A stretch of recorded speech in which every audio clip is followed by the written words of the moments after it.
Let us start this lecture with a thought process from great Saint Swami Vivekananda, who says, "Truth does not pay homage to any society, ancient or modern. Society has to pay homage to truth or die." This is a very important statement which we need to bother about, as our society is about to die not following the truth in true sense. Let us recall what we learnt in the last lecture. In the last lecture, we initiated the discussion on solid propellant rocket engine. To start with, we looked at why solid propellant rocket engine is sought after even today, although it was started long time back. And what are the applications? We found that it can be applied in several places, starting with the spacecraft, missile and spin rocket engine, vernier rocket engines, that means for the altitude control, and for even like in emergency you can use as a gas generator, and several of them. And as I mentioned, that it will be depending on the imagination of the designer and the user to use the solid propellant rocket engine in various places. And still it is developing and it will be developed further. And then we also compared that where a solid propellant rocket engine can be used and where the liquid propellant rocket engine can be used. We compared both qualitatively and quantitatively, and later on we moved to look at a various components of a generic solid propellant rocket engines. We have seen that it is having a combustion chamber or the casing, solid propellant grain, and it will be having also the liner or the insulator or the inhibitor, whatever you call. There is a layer between the casing and the solid propellant, and of course, the nozzle plays a very important role, and beside this igniter, and sometimes the nozzle closer or a diaphragm is being used for the initiation of the combustion quickly, particularly for a larger rocket engine. And we have looked at two kind of propellant, one is side burning propellant engine and also the end burning propellant engine. Generally the diaphragm is used particularly for the end burning grain or for the larger side burning grain solid propellant rocket engine. Today we will be discussing about the processes involved during the solid propellant rocket engine. If you recall how does the combustion take place, particularly in the gaseous phase, what you might have learned, it is quite easy. That means the fuel and oxidizer will be mixed, or they may be mixed beforehand, that what we call premix combustion, and if the fuel and oxidizer are mixed at the interface of the flame itself, we call it as diffusion flame combustion. But in this case there are several other processes which are occurring. There will be the solid will be converted into the liquid, it can be converted into gas, and then there will be also the transport of this liquid and its vaporization, and it may undergo gasifications, and there will be various kinds of things can happen. So, it is quite complex in nature. Let us look at a general overall view, so that you can get a feel for about it. Let us say this is your solid propellant which I have seen so portion. Of course, this portion also will be solid propellants, and this is the burning surface area, what one can see. This is your burning surface, and let us assume that already it is ignited and there is a flame which is occurring in this region. this is your flame which is standing for a certain distance. If I say this is a overall exothermic gas phase reaction is taking place and which is located at certain distance, and this we can call it as a standoff distance.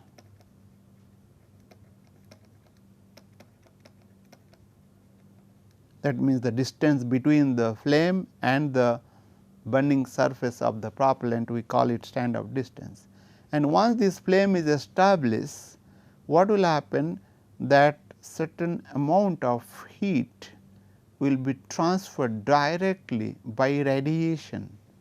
If it is radiate, and then it can be re-radiated back from the propellant surface, and there will be also a lot of gases like carbon dioxide, water, some other things which will be absorbing this radiation. And this, beside this, when this also there will be convection which I have not shown, and there will be also the conduction, because this temperature will be very high, this will maybe flame temperature very high, the heat may be transferred toward that.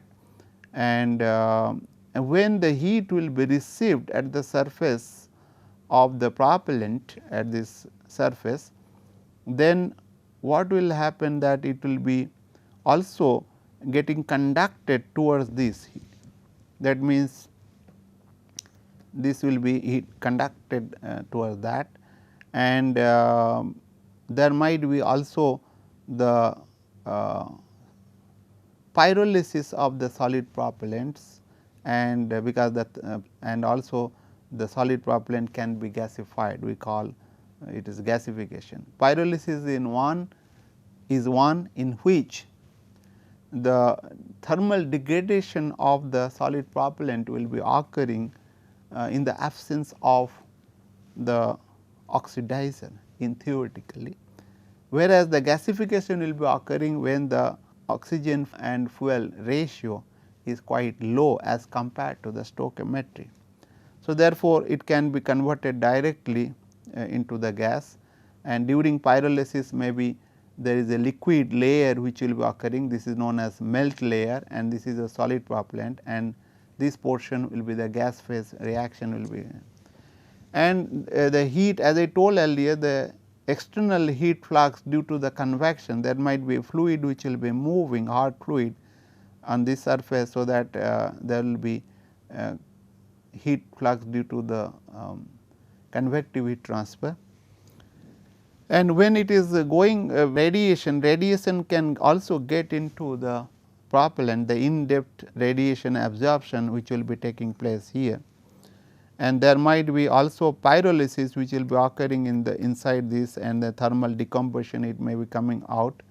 And beside this, there will be some reaction which will be taking place in this is known as condensed phase reactions or the surface reaction. This will be occurring in the surface itself, and beside this there will be phase transition. As I told, the solid can be undergoing changes from its to the either the liquid or the gas or both of them. So, therefore, it will be undergoing the phase change during this surface in this layer which will be taking place, and this is the regression layer, right.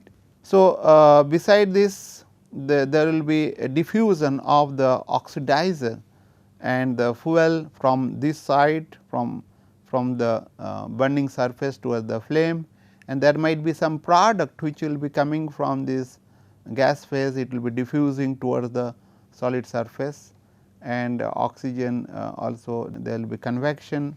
As a result, it is a quite complex process, and keep in mind that the flow is turbulent in nature.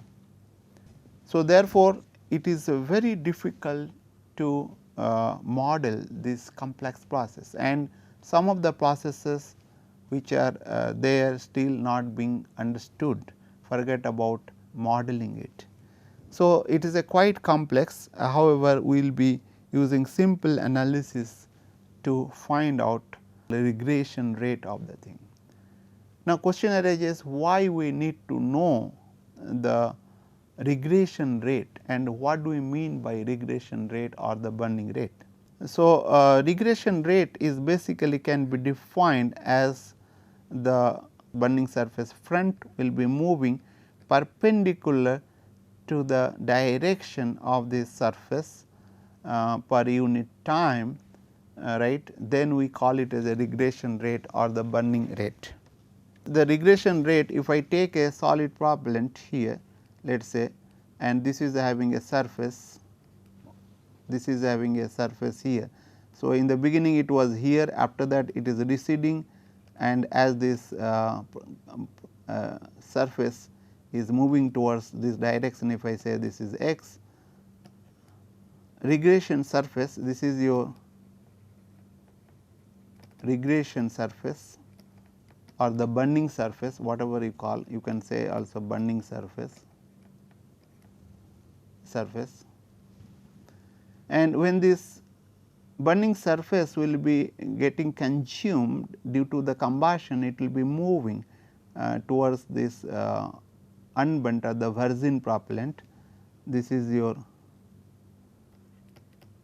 virgin propellant, right, and that front will be moving with certain velocity, and that is basically rate of change of the length per unit time. We call it as a regression rate. And why it is important?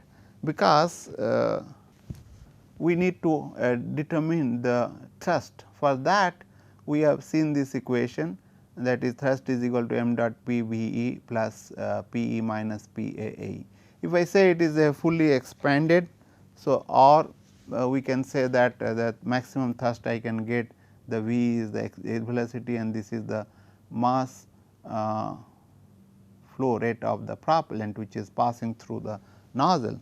But however, this will be equal to the propellant mass be getting consumed, and if I say it is operated under the steady state, that mass flow rate of the propellant or is equal to the mass flow rate of the gas passing through the nozzle, then we which is equal to rho p, that is the density of the propellant, A b is the burning surface area, R dot is the regression rate.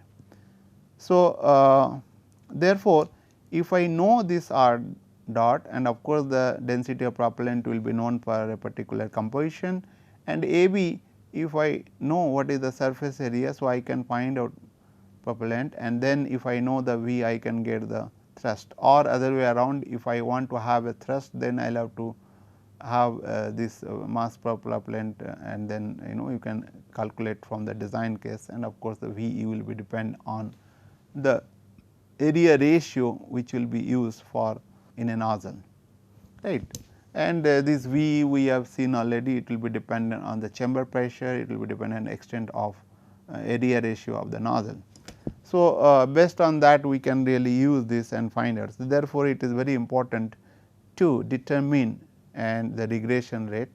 Of course, the process involved during the combustion of the solid propellant is quite complex, and we may not in a position to model this, but however, we will be using experimental data, and also we will be using the some very simple analysis to calculate the regression rate.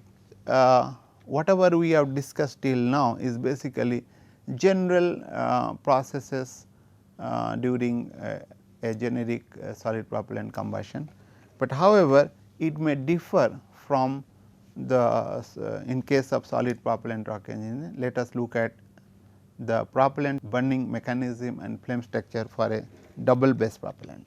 So, let us look at typical flame photograph of a nitrocellulose nitroglycerin double base propellant. So, if you look at this is your propellant strand,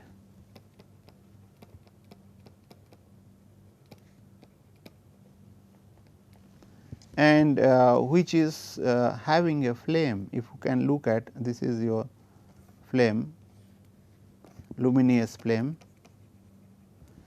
This you can say as a stand of distance kind of thing, as I defined earlier.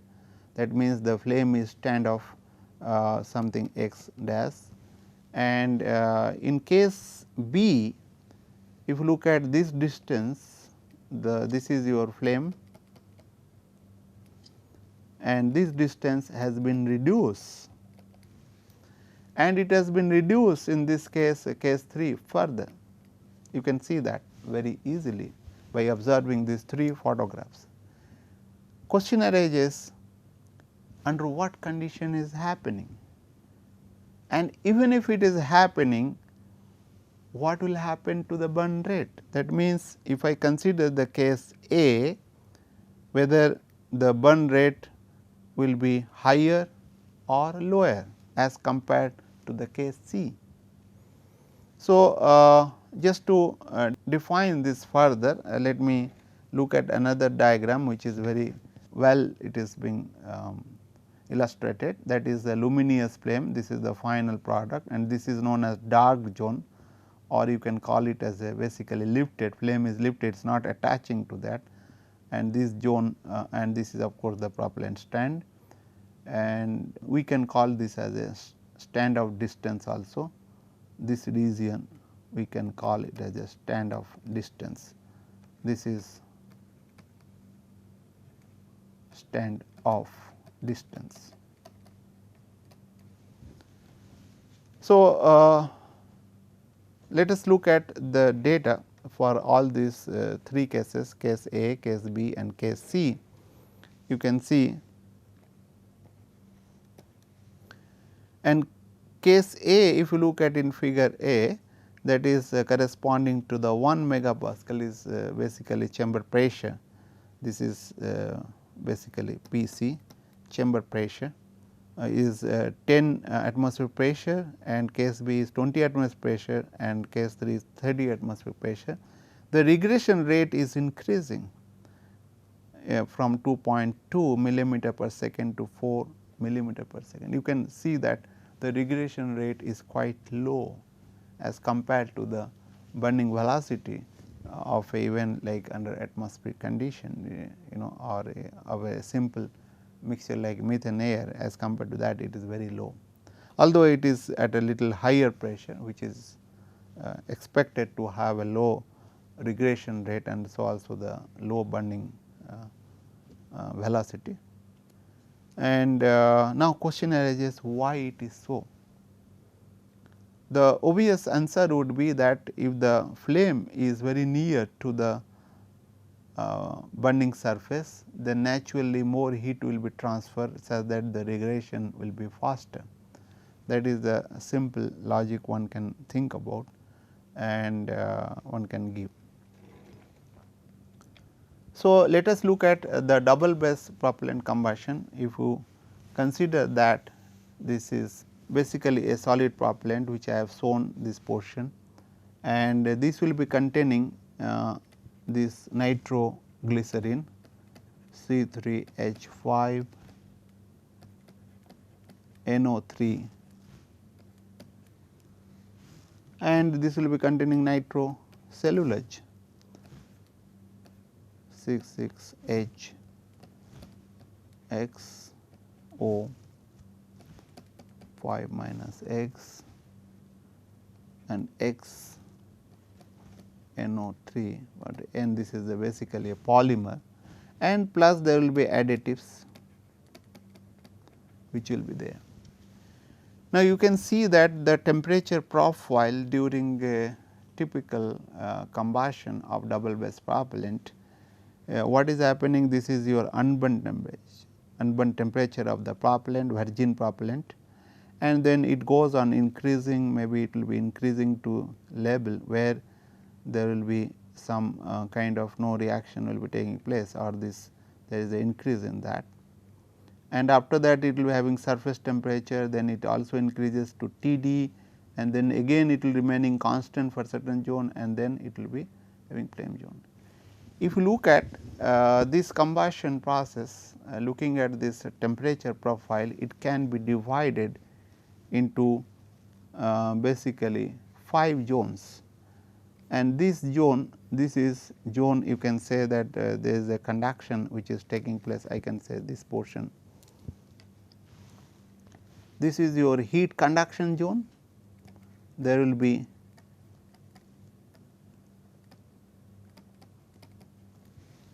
and this zone is known as foam zone. this portion, this zone is known as foam zone, and this zone is known as fizz zone, and this is known as dark zone, and this portion and this is portion is flame zone. Flame will be occurring here. As I told, this will be the flame which will be occurring, and keep in mind this is being little exaggerated to make this zone very clear.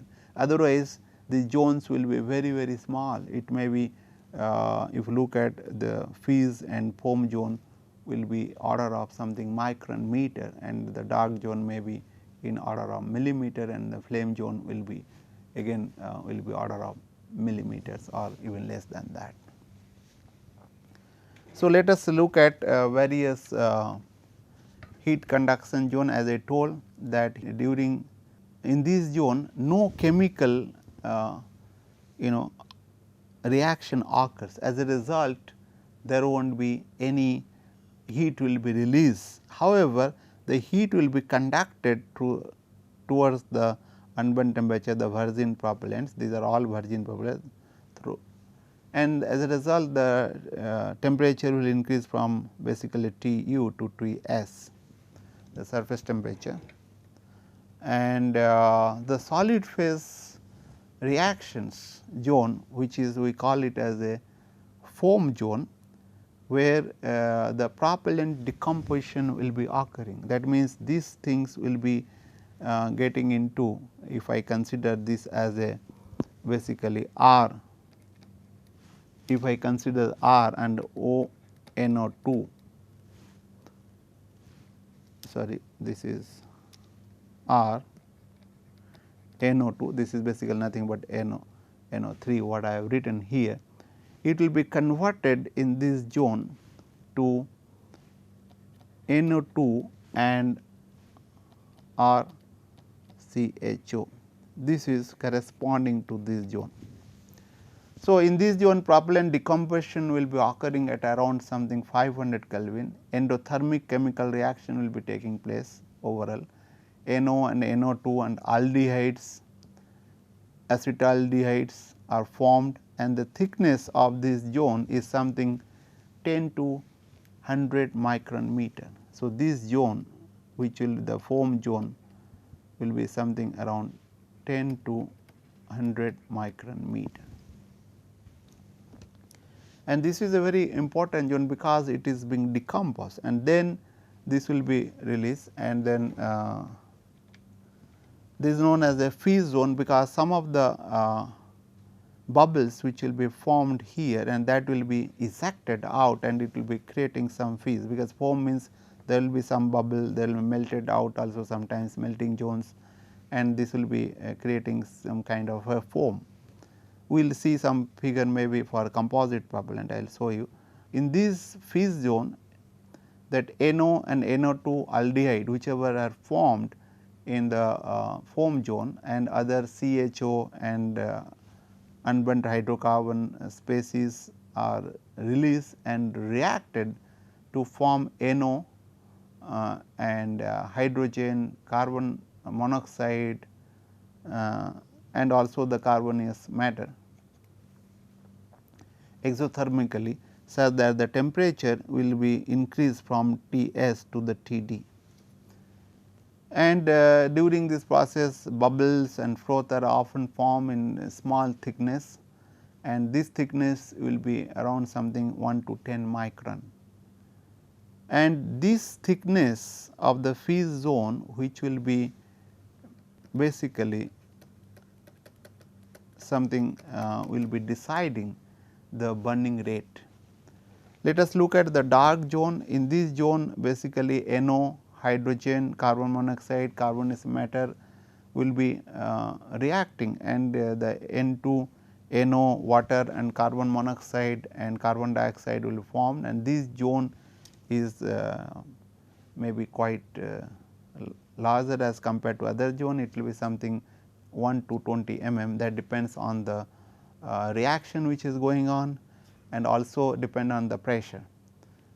And of course, a lot of research has been done, but it is not very clear what are the reactions, but some reactions which are important in the dark zones are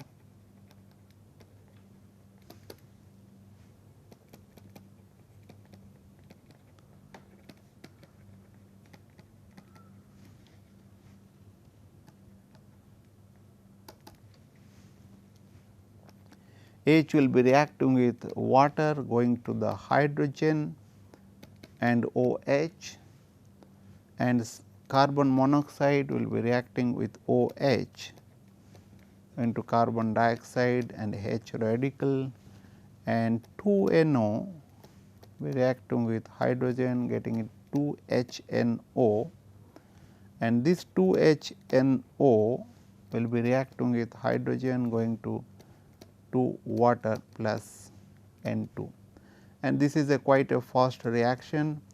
And if you look at this I can say reaction 1, 2, and this is 3 and 4. The reaction 3 is basically third order reactions. So, therefore, overall reaction will be between the second order and third order, and keep in mind that this reaction is will be giving little bit amount of heat, and then if this is not very much there, then it will be both the exothermic and endothermic reaction will be taking place with little or no change in the temperature, because the heat release is almost negligibly small, and this is a very important zone, particularly when the chamber pressure is less than 7 megapascal. But if it is greater than 7 megapascals, then this will become 0, and the flame zone will be coming very closer to the feed zone. And keep in mind that this zone, if it is extended, then it may lead to the combustion instability. Therefore, it is important to avoid that, and keep in mind that the pressure is this will be occurring at a low pressure. The flame zone is the combustion product, nitrogen and water and then carbon monoxide are formed as a final product with a rise in the temperature. Therefore, there will be rise in temperature and in a very small thickness, which will be around something 100 to 2000 micron, and when pressure is less than 1 megapascal, no flame is formed due to slow reduction of NO to the N2. So, that is whereas the NO, and when NO is reduced to the N2, then is basically giving the very high temperature or the due to the exothermicity of reaction, and that will make the temperature to increase in the flame zone. Thank you very much. In the next lecture, we will be discussing more about the composite propellant combustion. Thank you very much.